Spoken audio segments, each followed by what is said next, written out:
तो हमारे साथ है गोरखा डेवलपमेंट काउंसिल के चेयरमैन प्रेम तमंग सर जी, और हम लोग आए हैं second north east Gorkha festival में। तो आइए जानते हैं प्रेम सर से कि जो गोरखा के जो इश्यूज है असम में वो क्या क्या है, और ये जो गोरखा नॉर्थ ईस्ट फेस्टिवल है इसका एजेंडा क्या है। Prem sir, welcome to India Today. आप ये बताइए कि जो ये नॉर्थ ईस्ट हमारा जो फेस्टिवल है second north east Gorkha festival, इसका एजेंडा क्या है, और जो हमारे गोरखा के जो इश्यूज है उनके बारे में कुछ बताइए जो हमारे असम। देखिए, हम लोग का यही एक इशू बा एजेंडा है कि उत्तर पूर्वांचल के गोरखा लोगों को संस्कृति के माध्यम से कैसे जोड़ा जाए। क्योंकि हम लोग सभी जानते हैं कि उत्तर पूर्वांचल 8 भौनी राज्य बोलता है, नॉर्थ ईस्ट बोलते हैं। तो नॉर्थ ईस्ट का बहुत सारे इश्यूज़ है जिसमें हम लोग बॉर्डर से हम लोग जुड़े हुए हैं, जैसे असम और मेघालय। हम लोग असम से जुड़े हुए, नागालैंड तक असम से हम लोग जुड़े हैं। कहाँ तक हम लोग मेघालय और अरुणाचल तक। और इसी तरह से सारे हम लोग बॉर्डर लाइन में रहते हैं। तो बहुत सारे हम लोग का गोरखा भाई लोग हैं जो असम से जोड़ना चाहता है, तो इच्छा करता है लेकिन जोड़ नहीं पाते क्योंकि स्टेट अलग अलग है। लेकिन हम लोग सोच रहे हैं कि all Assam Gorkha student union का एक सोच है कि सांस्कृतिक माध्यम से, कल्चरल माध्यम से कैसे हम लोग गोरखा भाई लोगों को एकत्रित किया जाए। क्योंकि सारा भारतवासी जानता है कि गोरखा लोग स्वाभिमानी है, देश प्रेमी है, और अपने लिए तो कुछ नहीं लेकिन देश के लिए समर्पित है। तो आपने इसीलिए हम लोग का सोच है नॉर्थ ईस्ट गोरखा फेस्टिवल का ये एथनिक कल्चरल जो ट्रूप्स है, एथनिक फूड से, हम लोग का एथनिक जो कल्चर से कैसे प्रिजर्व किया जा सके, इसके लिए एक एजेंडा है। इसीलिए पहली बार जो हुआ था 2019 में, जो तिनसुकिया में हुआ था, डिपगोई में, वहाँ भी हम लोग को क्या इतना अच्छा हुआ था कि मणिपुर से आए, मिजोरम से आए, त्रिपुरा से भी आए, मेघालय, अरुणाचल, हम लोग का सिक्किम, इसी तरह से आसाम, तो हम लोग है ही होस्ट डिस्ट्रिक्ट। तो कहना है क्या है कि हम लोग का जैसे गोरखा महाजाति है, उसमें तमांग का अपना भाषा है, अपना लिपि है, अपना संस्कृति अलग है। जिस तरह राय का अलग है, लिपि अलग है, संस्कृति अलग, उसका ड्रेस भी अलग है। लिम्बू का भी इसी तरह का है, राय और मगर का भी इसी तरह का है, भुजेल के भी है, नेवार का भी है, गुरुंग का भी है, खस का भी है, सन्यासी, इस तरह का हम लोग 13 जात गोष्ठी हम लोग ऑल ओवर इंडिया में सब मिल कर के हम लोग गोरखा बोल के भारत में हम लोग स्वाभिमानी गोरखा की तरह हम लोग अपने हक और अधिकार के लिए हमें एकत्रित होके हम गोरखा बोलते हैं अपने आप को। तो इसीलिए अपना अपना भाषा और अपना अपना ट्रेडिशन को कैसे प्रिजर्व करा जा सके।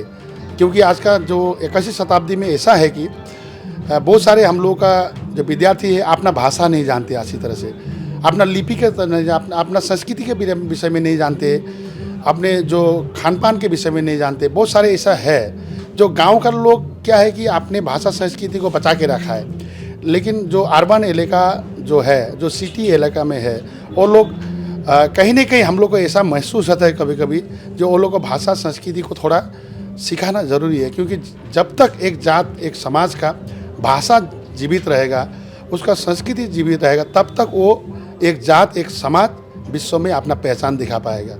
और ये विश्व में, वर्ल्ड में अपना पहचान को एक गोरखा स्वाभिमानी हिसाब से अपने जात को, अपना भाषा और लिपि को कैसे प्रिजर्व करके एक इंडिजिनियस कम्युनिटी होकर के नॉर्थ ईस्ट में रह सके, यही कॉन्सेप्ट लेके हम लोग आगे बढ़ के all Assam Gorkha student union के बैनर में नॉर्थ ईस्ट गोरखा फेस्टिवल इस सेकेंड टाइम हो रहा है। सर, गोरखा का जो इशू है असम में, तो असम सरकार से आपका क्या कहना है, और अभी तक मतलब क्या बातचीत, ऐसा क्या चल रहा है असम सरकार के साथ? देखिए, मैं भी गवर्नमेंट का हिस्सा हूँ। असम में 2010 से असम का गोरखा के लिए ऑलराउंड डेवलपमेंट के लिए गोरखा विकास परिषद बनाया गया है, और मैं 2020 से असम का गोरखा विकास परिषद का मैं अध्यक्ष हूँ। ये मैं गवर्नमेंट का हिस्सा हूँ। हम लोग का यही कहना है कि गवर्नमेंट साइड से अपने महामहिम को, अपना गार्जियन को, जनता जो चाहते हैं, जनता चाह रहे हैं कि अपना भाषा को प्रिजर्व करने के लिए सुविधाएं मिले, अपना संस्कृति बचाने के लिए गवर्नमेंट से सुविधाएं मिले, अपना जो जात का जो जितना भी हम लोग मेरिट स्टूडेंट है वो लोग को पढ़ने का जो व्यवस्था है, लेकिन रिजर्वेशन का थोड़ा व्यवस्था मिले। ये कोई काउंसिल का डिमांड नहीं है, ये पब्लिक का एक कहना है।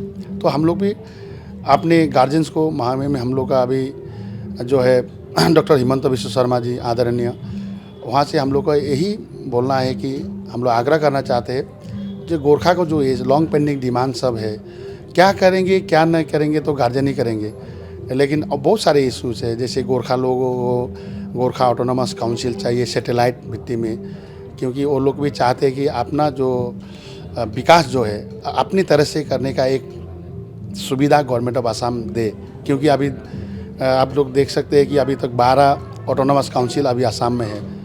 Moran autonomous council, Matak autonomous council, कुश राजमरी autonomous, Mising autonomous, Rabha autonomous council, Thengal Kachari है, तिवा ऑटोनोमस काउंसिल, इस तरह से 12 ऑटोनोमस काउंसिल है। तो हम लोग भी चाह रहे हैं कि करीबन हम लोग 25 लाख से ज़्यादा गोरखा लोग रहते हैं, तो एक स्वाभिमानी के हिसाब से रहने के लिए तो एक गोरखाओं को क्या चाहिए, एक कॉन्स्टिट्यूशनल सेफगार्ड चाहिए, आइडेंटिटी चाहिए।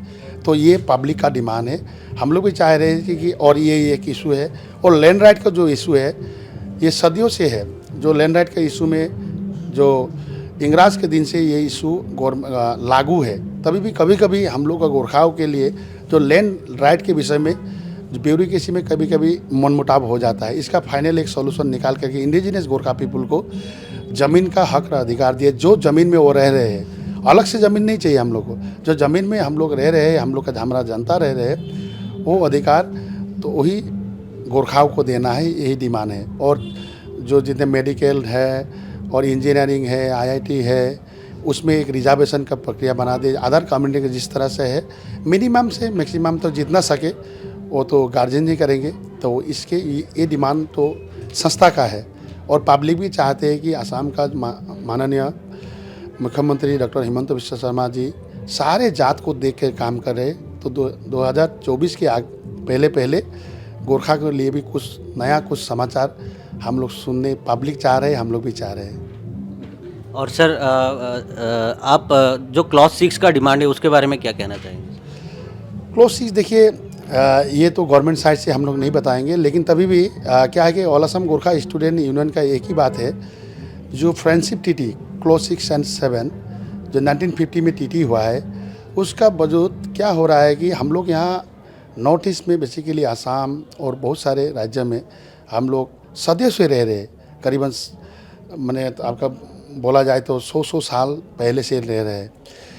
यहाँ अपने को अपना भूमिपुत्र के हिसाब से, इंडिजिनस पीपल के हिसाब से हम लोग जी रहे हैं। लेकिन कभी कभी ये जो टीटी के वजह से कोई यहाँ का बुद्धिजीवी समाज कहना चाहते हैं कि वो लोग को भी नया से आए, बैरिकेड तोड़ के आया है। इस तरह से जो इशूज़ जब बाहर निकलता है तो यहाँ इंडिजिनस पीपल जो गोरखा है वो लोग को तकलीफ होता है, दुख होता है। तो इसीलिए all Assam Gorkha student union का कहना है, जो हम लोग जितना जानते हैं अभी तक, तो कहना है ये जो फ्रेंडशिप टीटी में हम लोग को इंक्लूड ना करे, because of we are Indian citizen. बहुत बहुत धन्यवाद प्रेम सर जी।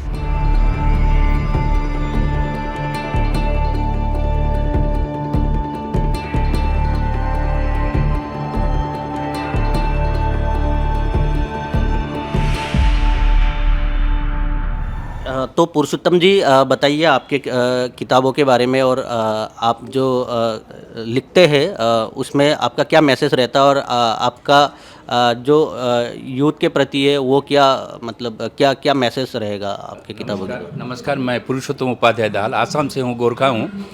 तो हमारा मैसेज बहुत है। एक तो मैसेज है पर्यावरण का मैसेज है हमारा। उसके बाद में यूथ का जो नौकरी में जाते हैं, जो घूस खाते हैं, उसका विरोध में हमारा मैसेज है। तीसरा मैसेज प्राणी, रास्ता का कुत्ता गाय को लोग गाड़ी से मार के जाते हैं, उसको सेवा नहीं करते हैं, उसका लिए भी हमारा मैसेज है। हमारा 2 पुस्तक है, एक पातों को फिर फिरे और दूसरा है लोहित किनार का गोठ का गोठा लालो। लोहित किनार ब्रह्मपुत्र का किनार में जो गोरखा ने इतना साल से बैठ के जैसे काम किया उसका है। और वो हरिभक्त कटवाल, स्वर्गीय हरिभक्त कटवाल आसाम के प्रख्यात कवि थे, उनका भी कविता वाचन करता हूँ। जैसा वो कहा करते थे, यो देश को माटोले भन्छ, यो देश को ढुङ्गाले भन्छ, हाम्रो पनि रातो रगत यहीं खसेको छ, हाम्रो पनि तातो पसिना यहीं झरेको छ। वो कहते थे ये देश का प्रत्येक कंकड़ पक्के माटी पत्थर कहता है कि हमारा गर्म खून इसी देश के लिए बहा है और हमारा पसीना भी इसी देश के लिए गिरा हुआ है। हरिभक्त कटवाल कहते हैं।